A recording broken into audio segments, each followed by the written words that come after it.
मेरे सवाल का जवाब आप दे दीजिए कि क्या एमआईएम जब पश्चिम बंगाल में अपने मुस्लिम उम्मीदवारों को उतारा था तो उसको वोट मिले? क्या एमआईएम गुजरात में अपने उम्मीदवारों को उतारा था तो उसको वोट मिले? नहीं। क्या एमआईएम ने तेलंगाना में वोटों की बंटवारे की कोशिश की कांग्रेस के खिलाफ, उसको सफलता मिली? यदि हाँ उनको मिली तो अब भी मिल जाएगी, और अगर जमानत जब्त हो गई तो नहीं मिलने वाली है। अब कोई एमआईएम के लिए कोई रहस्य नहीं रह गया। और आप अल्पसंख्यक मतदाताओं को, आप ये सोचिए कितने स्ट्रेटेजिक तरीके से वो बिहेव कर रहे हैं। पिछले, इस समय रमजान का महीना, बहुत पवित्र महीना चल रहा है। रमजान के महीने की पहले जुमे की नमाज के दिन अगर आपने उत्तर भारत के मस्जिदों के आसपास देखा होता, बड़ी संख्या में सुरक्षा बलों की तैनाती थी, जी। बड़ी तादाद में। वजह क्या थी? मैंने पूछा निकल के, भैया क्या अचानक ऐसा क्या हो गया? तो हुआ कि इस बात का अंदेशा लोगों के में है कि सीआईए को लेकर के एक प्रतिकार हो सकता है जो पिछली बार हुआ था। और आप उस दौरान कहीं भी अगर आपने देखा होगा, आम मुसलमान आया, मस्जिद में नमाज अदा की और अपने अपने घर चला गया, किसी से कोई बात नहीं की। और आप सीआईए के लागू होने के बाद आप क्या देश के किसी कोने में कोई उपद्रव दिखाई पड़ा आपको? कोई प्रदर्शन दिखाई पड़ा? वह ध्रुवीकरण की स्थिति खुद अल्पसंख्यक समुदाय नहीं होने देना चाहता, वो बात ही नहीं कर रहा किसी से। दानिश अली जी को जब गालियां दी गई तो क्या मायावती जी उनके साथ खड़ी हुई? बिल्कुल नहीं। उत्तर प्रदेश पार्टी में से निकाल हमारे दिया। पार्टी से निकाल दिया उन्होंने, पार्टी से बाहर कर दिया। उत्तर प्रदेश में अल्पसंख्यकों के खिलाफ जो घटनाएं हुई, क्या किसी एक घटना में मायावती जी कहीं दिखाई पड़ी? राहुल गांधी उस घटना के बाद दानिश अली के घर गए, मायावती जी तो नहीं गई। मायावती जी ने उनको पार्टी से निकाल दिया। और क्या दानिश अली अल्पसंख्यक समुदाय के प्रतिनिधि नहीं है? आप अल्पसंख्यक समुदाय की हलचल का अनुमान इससे लगा लीजिए कि गुड्डू जमाली आजमगढ़ में बहुजन समाज पार्टी के स्तंभ है, वो रहे हैं और बड़ी ताकत रहे हैं। वो उनकी व्यक्तिगत छवि बहुत अच्छी शानदार रही है, लेकिन उन्होंने भी पार्टी छोड़ दिया और वो चले गए समाजवादी पार्टी में। तो अल्पसंख्यक आपके साथ क्यों खड़ा होगा, या दलित आपके साथ क्यों खड़ा होगा? क्या आप राजनीतिक घटनाक्रम को देख लीजिए। आप घोसी के चुनाव में मायावती जी ने क्या कहा था? उम्मीदवार नहीं उतारेंगे, और अपने मतदाताओं से अपील की थी कि आप नोटा को वोट दीजिए। परिणाम क्या हुआ कि समाजवादी पार्टी का वोट प्रतिशत 20% बढ़ गया। ये कौन से लोग हैं जोड़ देने चले आए? तो सवाल इस बात का है कि एमआईएम की स्थिति आप समझ लीजिए कि एमआईएम को बिहार के चुनाव में 5 सीटें मिली जी। सीमांचल के इलाके में, बिल्कुल। और वो सभी के सभी उनके विधायक आरजेडी में शामिल हो गए। फिर सम्मानित एमआईएम के नेताजी पश्चिम बंगाल गए, लगभग सभी उम्मीदवारों की जमानत जब्त हो गई, लगभग। और ये गुजरात गए, भरूच जैसे जिले में जहां अल्पसंख्यकों की अच्छी खासी तादाद है, नवसारी जैसे जिले में जहां अल्पसंख्यकों की अच्छी खासी तादाद है, क्या इनके साथ व्यवहार किया लोगों ने? आप तेलंगाना का चुनाव देख लीजिए, तेलंगाना के चुनाव में एक सीट से अधिक नहीं जीत पाए ना आज तक। और उन्होंने कितनी मदद पहुंचाने की कोशिश की थी बीआरएस को, भारतीय जनता पार्टी को, विधानसभा के चुनाव में इस बार के क्या स्थिति बनी? क्या अल्पसंख्यक एक नहीं समझता कि जिस राज्य में आपकी पैदाइश है, जिस राज्य में आपका सबसे बड़ा जनाधार है, उस राज्य के सभी विधानसभा क्षेत्रों में आप अपने उम्मीदवार नहीं खड़े करते, और आप चले आते हैं चुनाव लड़ने के लिए उत्तर प्रदेश में, पश्चिम बंगाल में, बिहार में, गुजरात में। तो आपका मतदाता इतना नासमझ है? ये इन लोगों को इनको ये सत्तारूढ़ दल के द्वारा कैसे प्रेरित किए जाते हैं? मायावती जी हमेशा घोषणा कर कहते हैं, हम लोग सुनते आए हैं कि कोई उपचुनाव नहीं लड़ेंगी, बहुजन समाज पार्टी उपचुनाव नहीं लड़ती है। बहुजन समाज पार्टी आजमगढ़ लोकसभा के चुनाव लड़ने चली गई, क्योंकि धर्मेंद्र यादव वहां समाजवादी पार्टी के उम्मीदवार थे सीधे सीधे, और उनके खिलाफ एक माहौल बनाना था। और मेरा मानना है गुड्डू जमाली को उन्होंने प्रत्याशी बनाया।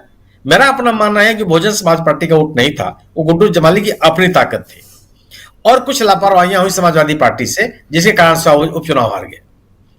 उत्तर प्रदेश की स्थिति यह है कि कोई भी चेहरा जो अल्पसंख्यकों का है वह मायावती जी के साथ नहीं है, और अल्पसंख्यकों का, दलितों की जो सिविल सोसाइटी है, इन दोनों के खिलाफ सक्रिय है। आज लोगों के सामने सबसे बड़ा लक्ष्य यह है जो गैर भाजपा मतदाता है, जिसमें अल्पसंख्यक मतदाता भी हैं, दलित मतदाता भी हैं, और सभी वर्गों के मतदाता जो भारतीय जनता पार्टी की रीति नीति से संतुष्ट नहीं है, वह कहीं नहीं जाने वाले हैं। वह एक जगह जाएंगे जो भारतीय जनता पार्टी का विरोध करता नजर आएगा। इसके अतिरिक्त कहीं कोई सेंध लगा लेगा, ये संभव नहीं है। देखिए, 2-4 वोट तो सबको मिलते हैं, निर्दलीय उम्मीदवारों को मिलते हैं, लेकिन वो निर्दलीय उम्मीदवार चुनाव को प्रभावित कर देते हो, वो स्थिति नहीं बनती। आज बहुजन समाज पार्टी अगर ये उम्मीद कर रही हो कि वो बड़ी संख्या में अपने मतदाताओं को अपने साथ रोक लेगी और बहुजन समाज पार्टी को ज्यादा बहुत अच्छा खासा वोट मिल जाएगा, ये संभव नहीं दिखता, कहीं संभव नहीं दिखता। आप इसका अंदाजा इसे भी लगा लीजिए कि बहुजन समाज पार्टी का टिकट पाने के लिए मारामारी होती थी इसी उत्तर प्रदेश में। आज टिकट मांगने वाले नहीं है। आप मैंने अपने लखनऊ के प्रतिनिधि से पूछ लीजिए कि बहुजन समाज पार्टी के पास भीड़ की क्या स्थिति है, कोई है भी कि नहीं है। और जिन लोगों को उम्मीदवार बना रही हैं वो चेहरे कौन से हैं? कोई बड़ा नहीं चेहरा, प्रदेश में नोन चेहरा, अपने इलाके में प्रभावशाली चेहरा, कोई किसी क्षेत्र में, जब तक उन्होंने अभी 8-10 जो उम्मीदवार खड़े किए हैं, किसी का नाम बता दे कोई। सवाल इस बात का है कि पॉलिटिकल ट्रेंड, माहौल क्या है पूरे प्रदेश में, यह साफ है और पूरे देश में साफ है। उत्तरी भारत में, खासतौर से उत्तर प्रदेश, बिहार, झारखंड, तमाम राज्यों में भी साफ है कि भारतीय जनता पार्टी से असंतुष्ट मतदाता वो जानने वाला नहीं है। और दूसरी चीज यह है कि जैसे आप महाराष्ट्र की बात कीजिए, महाराष्ट्र में एनसीपी खड़ा किया शरद पवार ने। शरद पवार ने अपने वोटर तैयार किए, शरद पवार ने अपने पार्टी के तो संगठन को मजबूत किया।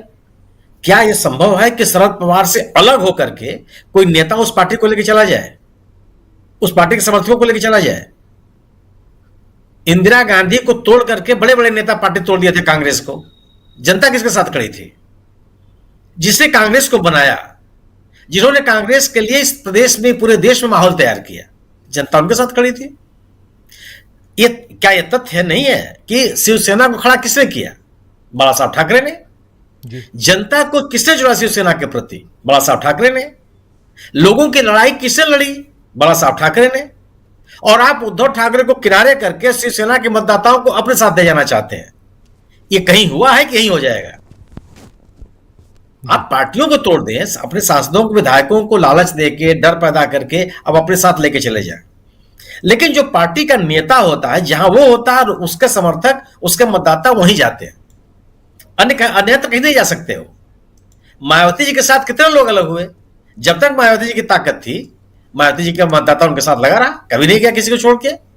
लेकिन जब आपने, अब आज आरक्षण का सवाल लोगों के जेहन में आ गया है कि आरक्षण बचेगा कि नहीं बचेगा, मायावती जी बीजेपी के खिलाफ लड़ने के लिए तैयार नहीं है। जिस तरीके से निजीकरण का प्रोत्साहन बीजेपी दे रही है और अल्पसंख्यक दलित मतदाताओं के बीच में अपने आरक्षण को लेकर के जो चिंता है, उस चिंता के साथ क्या बहुजन समाज पार्टी जुड़ रही है, उसको आवाज दे रही है, उसका प्रतिकार कर रही है? और अगर नहीं कर रही है तो आपका मतदाता आपके साथ कैसे रह जाएगा? संभव नहीं है ये। बिल्कुल जी। मेरा अपना मानना यह है कि गैर भाजपा मतदाता वह एक जगह एकत्रित है, वह कहीं जाने वाला नहीं। और यह आप यानी इसको ऐसा नहीं कि हम और आप कोई कल्पना कर रहे हैं। आप कर्नाटक का चुनाव देखिए, जनता दल एस कहीं नहीं गया। लोगों ने क्या माना? जनता दल में व्यक्तिगत तौर पे मेरे लिए आश्चर्य का विषय है, क्योंकि देवेगौड़ा साहब का लोकप्रियता और सम्मान मैंने अपनी आंख से देखा।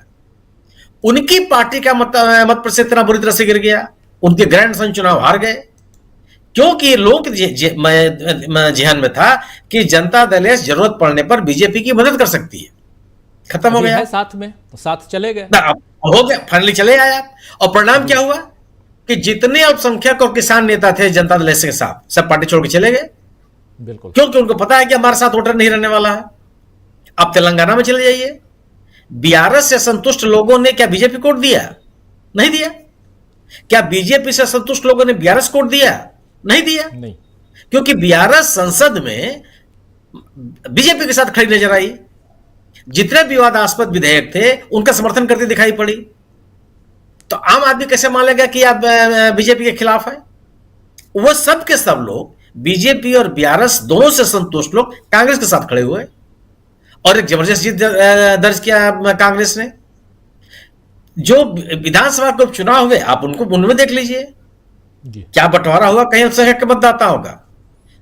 पश्चिम बंगाल के मुर्शिदाबाद जिले में जहां अल्पसंख्यक मतदाताओं की संख्या 60% से अधिक है, टीएमसी अपने संसदीय इतिहास में पहला उपचुनाव हार गई वहां, और वहां कांग्रेस का उम्मीदवार जीत गया। पूरी तरह से कंसोलिडेट है। जो मतदाता है बीजेपी के खिलाफ, वो कहीं नहीं जा रहा है। एक तमाम चीजों खड़े होने, बैठने और करने से बात नहीं बनने वाली है। पप्पू यादव, निश्चित रूप से व्यक्तिगत तौर पे पप्पू यादव का कांग्रेस में शामिल होना मैं बड़ी घटना मानता हूं।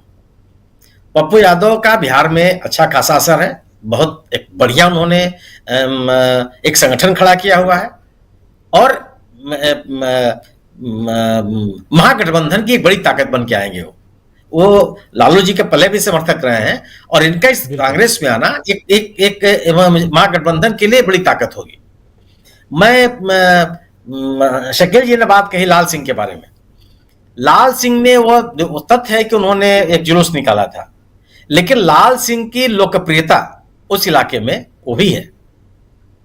लाल सिंह लगातार चुनाव जीतते रहे हैं वहां, और वो कांग्रेस की उस पूरे जम्मू कश्मीर में एक बड़े नेता माने जाते रहे हैं। मैं लाल सिंह के आवास पे जम्मू कश्मीर के लोगों को देखा है जब एमपी होते थे, किस तादाद में लोग उनसे मिलने के लिए आते थे, और पार्लियामेंट के भीतर भी अपने लोगों के लिए किस तरह के संघर्ष करते हुए दिखाई पड़े। जम्मू कश्मीर में लाल सिंह का आना एक वो घटना निश्चित रूप से वह एक इनके ऊपर आरोप है, लेकिन लाल सिंह का ये जम्मू रीजन में पूरी तरह से ये कांग्रेस की एक बड़ी ताकत होगी। उनका लाल सिंह का भी कांग्रेस में शामिल होना, ये जितने नेता भी शामिल हुए हैं आज की तारीख में, उसमें किसी नेता को, चाहे दानिश अली हो, दानिश अली एक चेहरा है अल्पसंख्यकों के और राष्ट्रव्यापी चेहरा है, पिछड़ों के एक मजबूत चेहरा है पप्पू यादव। जम्मू कश्मीर के बेल्ट में लाल सिंह की अपना एक असर है। कोई एक ऐसा नेता नहीं है, पटेल जी को ले आए झारखंड में, आपने क्या कहा नारा दिया इन्होंने, बीजेपी ने कहा कि लंका से निकल करके सीधा अयोध्या चली आई।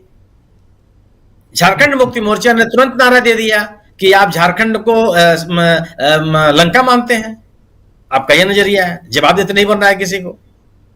तो इस तोड़ फोड़ से स्थिति नहीं बननी है। हाँ, जन समर्थन वाले नेता, स्थापित चेहरे, लोगों के मुद्दों के साथ लड़ने वाले चेहरे जहां जा रहे हैं, ताकत वहीं बनेगी। जी बिल्कुल बिल्कुल बिल्कुल। झारखंड की जो बात कर रहे थे अभी हमारे साथी सुनील शुक्ला जी, झारखंड